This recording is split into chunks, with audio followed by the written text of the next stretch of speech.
APNU AFC nominated Commissioner of GECOM Vincent Alexander announcing a possible date for local government elections LGE 2022 during a recent interview with Nightly News. Local government elections were held for the first time in 2016 after a 22-year hiatus, and as constitutionally required, the elections were held again in 2018.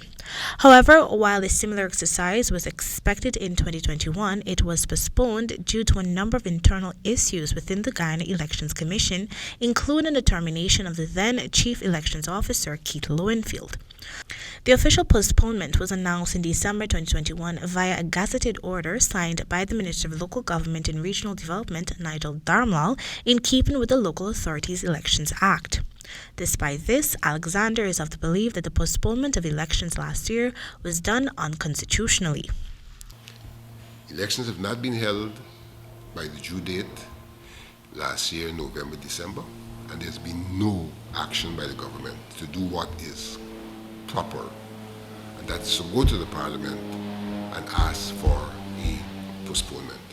Over the past weeks, the Commission has embarked on a series of preparatory exercises for the holding of LGE, including the appointment of a new CEO, Vishnu Prasad, a new legal officer, Kurt Anthony da Silva, a budgetary allocation of $783 million, and the recent launching of a continuous registration exercise.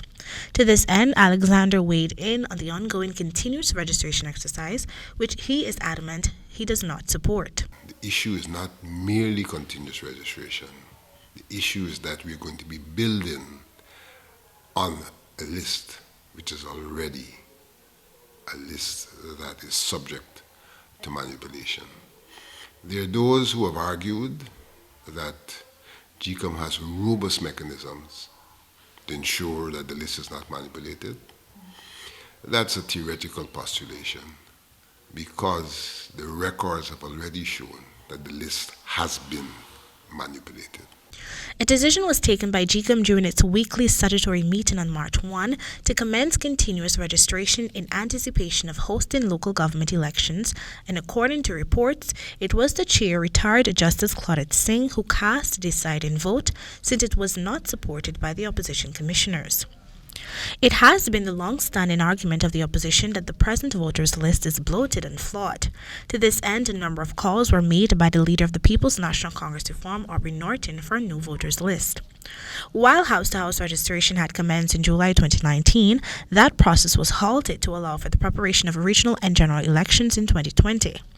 More so, GECOM has announced that the data collected during that 2019 exercise will not be used, a move Alexander believes is nonsensical. Fault line about the data is another argument that one has to be suspicious about, because whatever we did to use the data for 2020 elections can similarly be done to use the data for this process. For the HGP Nightly News, Kendell Richmond.